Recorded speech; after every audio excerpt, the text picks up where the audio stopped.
Hi, and welcome to another video by Jim the Car Guy. Today we have a 2001, it's a Ford Crown Vic with a 4.6 liter engine. You get in the vehicle, turn the key, and it doesn't do anything. It just, you can hear a faint click underneath the hood, but that's about it. So I'm going to show you how to diagnose what the problem is and then how to go about repairing it. This customer here actually thought that his problem was the battery was no good, so he already put a new battery in it. So we are going to bypass the checking of the battery because it's brand new and it does the exact same thing. So we know that the battery is not the culprit. So let's get in there. I'll show you what it does and then how we're going to diagnose it and how we're going to get this job done and out the door. Hopefully today. It's about 3:15, so we'll see how it goes. So, all right, let me show you what it does and then we'll continue. Okay, so this is what it's doing. I hope you can hear that. Now the first thing you would normally do, if you have a car that doesn't start like that, the first thing you would do is take a look at your interior light. Now if you turn the key and that interior light goes out, then we know we have a problem with the battery or the cable or something like that. So let's try it and see. You don't see any change in that at all. So we know that the cables are not the issue, and we know that the battery is not the issue. All right, so let's go up underneath the hood and we're going to continue up there. Okay, so now what we're going to do now, there's a couple things you can do. If you have a test light, use a test light. If you don't have a test light, I always use the power probe because you can actually check power and ground at the same time. So we're going to connect these up to the battery itself, and then we're going to go down underneath the car, down by the starter motor while my assistant tries to start it. We're going to see if we have power to the main lead, and also if we have power to the start wire when my assistant tries to start the car. If we have power and we have ground and we have power to the start wire and it's not starting, the start is no good. If we don't have power to the start wire, then we know that there's a problem with the starter switch or relay or whatever. A common problem with these starters too is the wire that leads from the back of the starter, from the main lead coming in. You have the power lead that comes into to the top of the solenoid, and there's a little jumper wire that goes from the solenoid down into the starter itself. Those wires for some reason corrode and they rot off, and you know, it's an issue right there. But let's take a look at it. We're getting ahead of ourselves, so let's lift it up and we'll continue. But let's connect our power probe up first.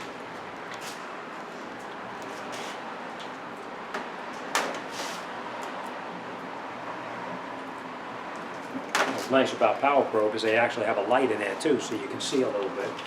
All right, let's lift it up and we'll continue up underneath the bottom. Okay, this is going to be a little bit tough to film in here because it's such a tight quarters, but I'm going to explain to you what I'm going to do, and then you're going to watch me do it.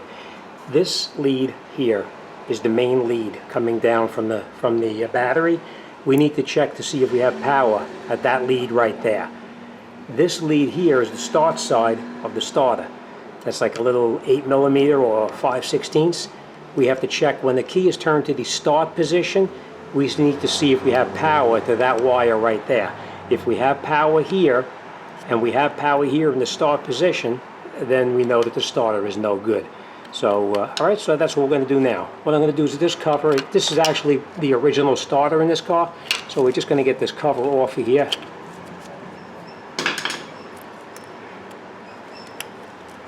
Don't lose it because we're going to put this back on, and you can see already. See how it's oxidized? Remember I was telling you about that wire up there? Let's see what that looks like. Okay. It doesn't matter because the starter's no good anyway, but you see that wire right there? See all the oxidation on there? Those wires frequently break off, and that's the problem right there. So, all right, let's check power and ground first, and we'll see how it goes. So I'm going to set you up on a tripod and we'll see how you can see it. Alright, I'm going to give it a try. We'll see how you can see. Remember what I told you, this wire here is the main lead, so if there's power here, then we know that that it has power to the starter, which it does. It's got power there. See? You have power there. Alright, now this is the start wire. We should have negative through here. Let me just get on it. Okay, you can see we have negative right here. It's actually, it's green.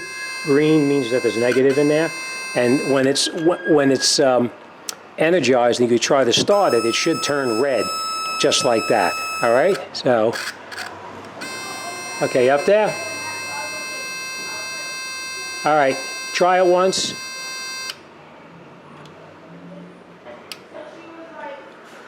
Try it again.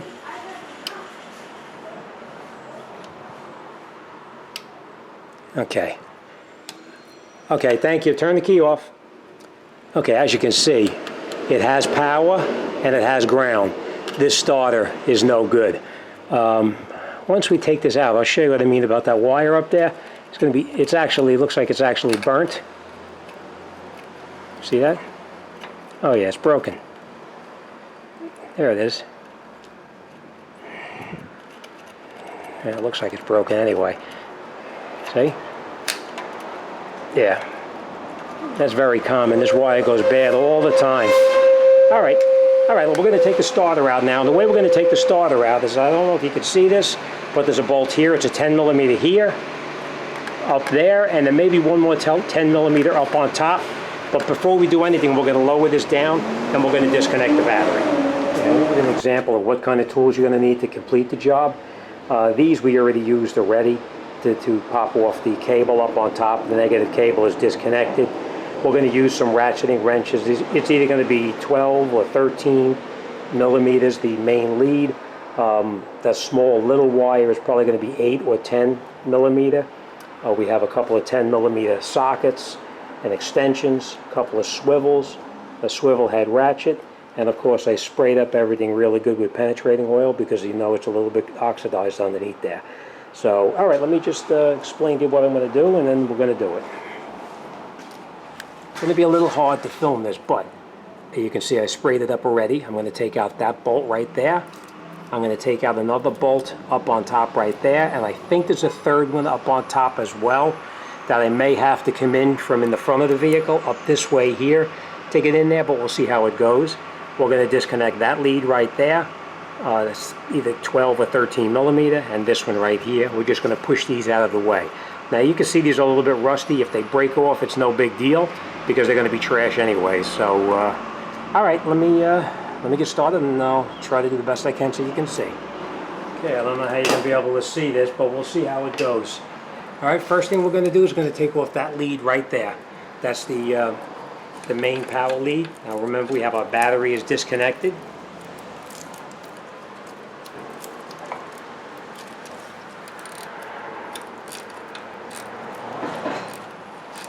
Be careful you don't get any rust or anything in your eyes when you're underneath there working.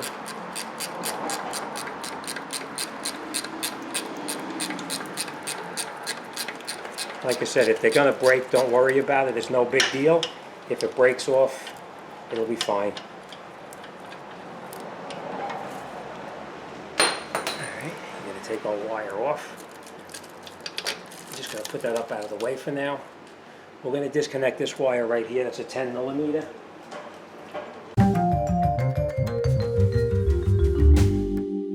Sure felt like it was gonna. Alright, so we're just going to take these wires now. We're just going to relocate them out of the way so that they don't interfere with what we're doing there. Alright, first thing we're going to do is we're going to loosen up that little 10 millimeter. I hope you can see that. I'm not sure. That 10 millimeter right there first we're going to do. Let's reposition you. This one right here, hopefully you can see that.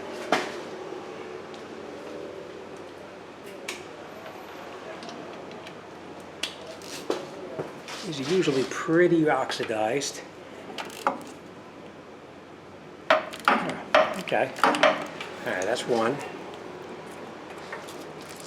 The other one up here, we're going to have to get in there with an extension to get to it.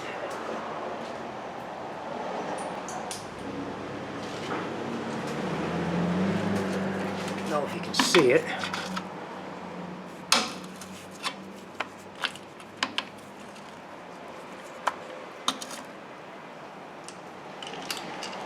I think you're going to be in my way over there.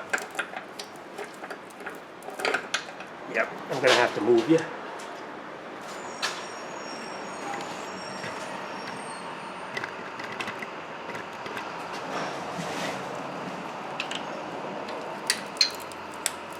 I'll get it on and I'll show you what I'm doing.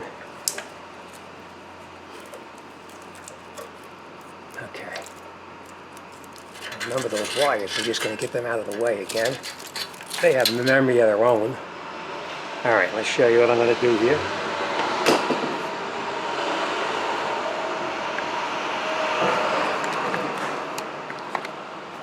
Don't know if you can see that, but you see right up in there, you see the socket and the extension are on it. Now I'm going to loosen it up and we're going to take it off.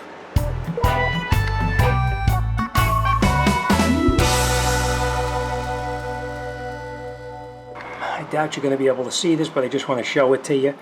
That's where the ratchet goes in from the back of the starter right there, up to that other bolt, which is up here, which you have to go by feel. Like I said, I don't think you're going to be able to see it, but that's how I'm going to get it out.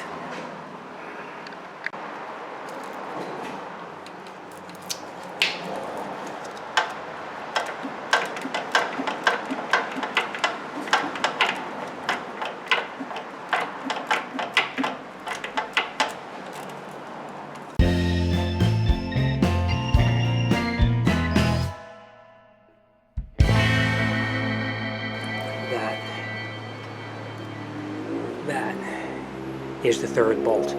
As you can see, the starter still doesn't come out. It's rusted in place.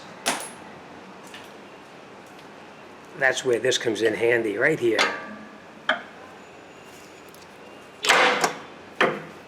Like that. And I'll just take it and pull it out.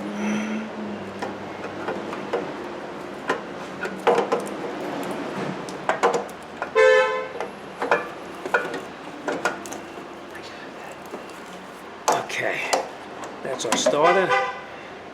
Let's go over to the workbench and I want to show you what this looks like here. Okay. Alright, remember we talked about that wire that frays all the time? Look at this. It's not all the way through. Oh yeah, I'm sorry, it is all the way through. There it is. That's the wire that's actually broken. And the power comes through the solenoid here.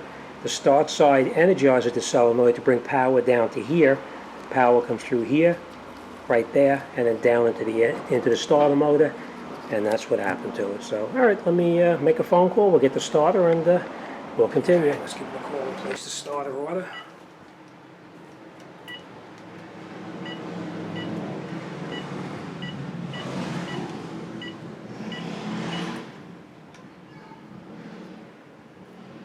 Mark, how you doing, Jim?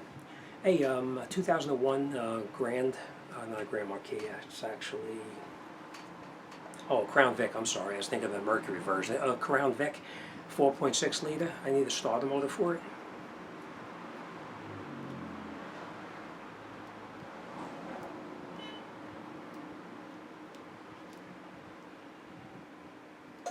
Okay, do you have it in stock? Okay, how quickly can I get it? All right, okay, all right, send it up, please. Appreciate it, thank you. Bye. Okay, in stock, it's on the way to me, so let's see what time it gets here, and then we'll see if we have time to put it back in. Okay, I just got the starter motor, and I just want to show this to you. You see it? See how this is broken? Look at this one. Look at how thick that is. Right? So this is very common. It happens a lot. All right, but that's it. Oh, and it didn't matter if that little wire broke off anyway, because I got to cut it. And I got to splice it together or use the heat shrink tubing on it so that we don't have any issues with the start wire. They must have run into a problem with it, so they supply a start wire, and we're going to snip the old one and we're going to crimp it in here, and then we'll heat shrink that tubing. But it's 5:15, and I think we're done for tonight. I think tomorrow's another day, so we'll come back in the morning and we'll wrap this job up. Now we're going to take our starter motor. We are going to take it and stick it back up into the opening right here. We're going to do this stuff here later on, but for now we're just going to get it up into the opening here. All right, we're just going to leave it sit there for 1 second. And now we're going to catch each one of the 3 bolts loosely by hand. You can see that I have never-seize on there, or anti-seize, whatever you want to call it, because it's actually going to make it go in a little bit easier, because the trans we're screwing into is a little bit oxidized.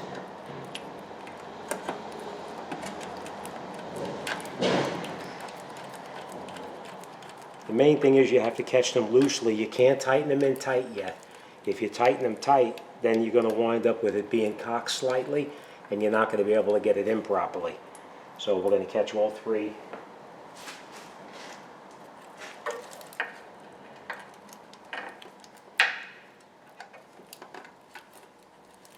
And if you just wiggle the starter up and down at the same time, let's get you a little better light there. If you just wiggle the starter up and down, you can actually get it to the bolts to catch a little bit easier.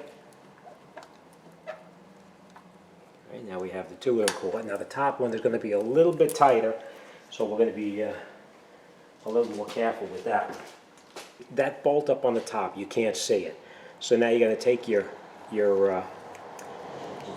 socket like this, and you're going to take your bolt like this, and you're going to try to get up there. But you can see the bolt is loose.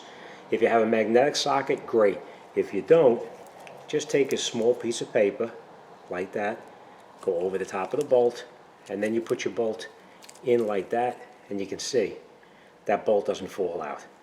So it makes it a little bit easier, so you don't drop it up on the top of the starter and have to play around to get it out.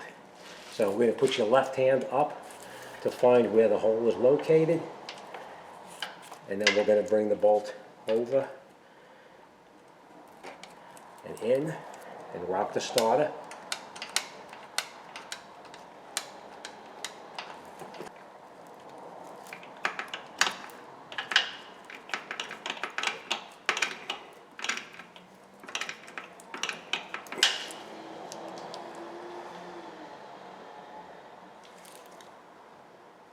Okay, now we got that almost all the way in. I'm just going to snug the lower bolt in now.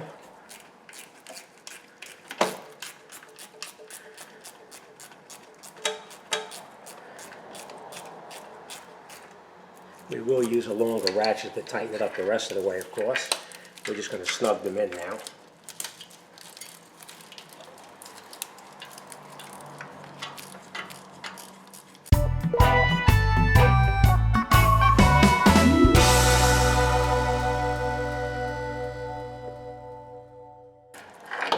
Alright, all three bolts are now tight. We're going to reconnect our other leads on here. Let me reposition you so you can see what I'm going to do. But basically, I'm just going to bring you up here so you can see.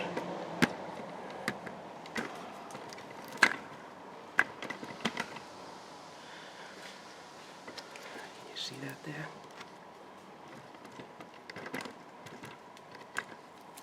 Right here, we're going to tighten on the main lead first, just like that. We're going to catch that on by hand. Now this one here, you want to be careful and not tighten it too tight, because if you tighten it too tight, you can break the stud.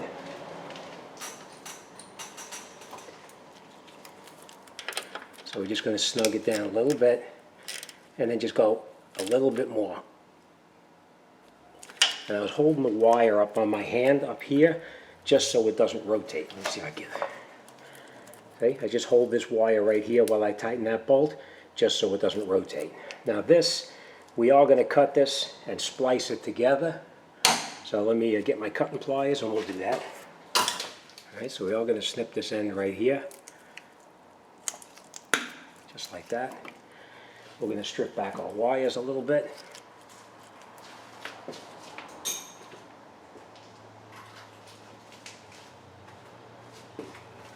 And you can strip it back any way you want to. I'm just going to cut the tape off.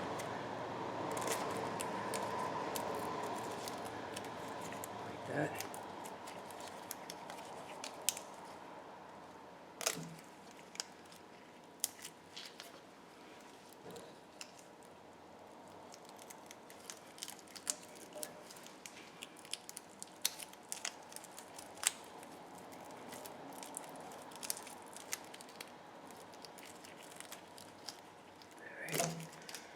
And that exposes our wire.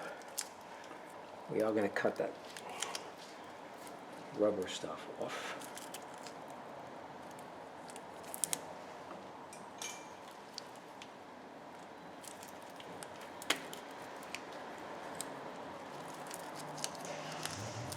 Alright, so you have a good exposed piece of wire right here now.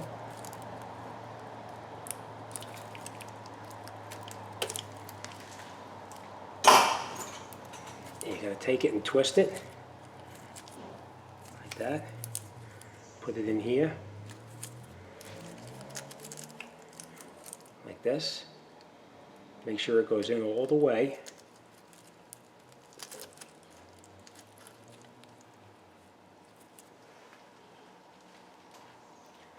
And then we're going to take our crimpers and we're going to crimp that wire in place. Just like that. Make sure it's a good tight connection.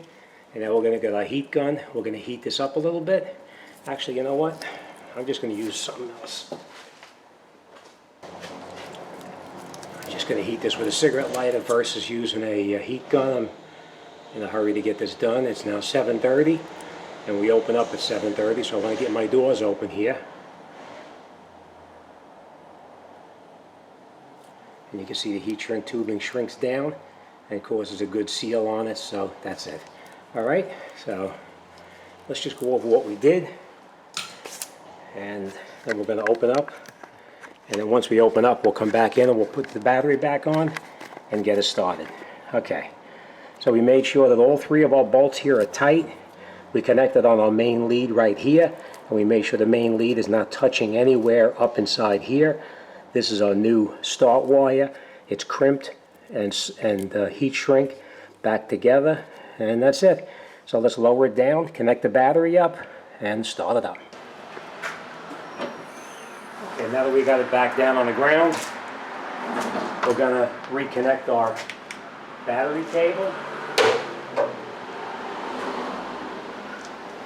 Remember, it's always a good idea to disconnect the negative cable versus the positive cable. Now, as I told you, this battery is brand new, so if you had any oxidation at this point, you would want to clean it up. But as you can see, this one here is in good condition. I'm just going to tighten it up.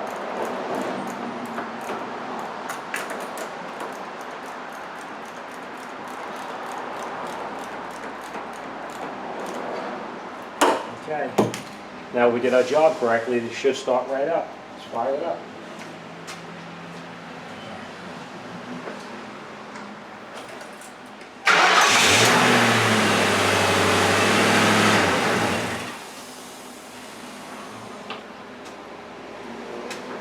Okay.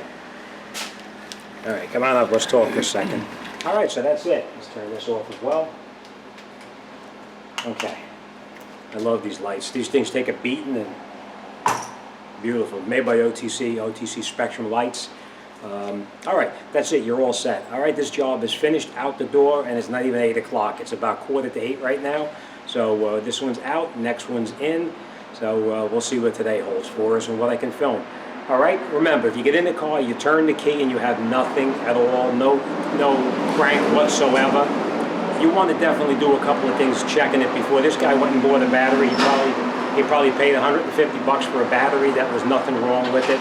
I don't know how much he paid for it, but I'm just speculating.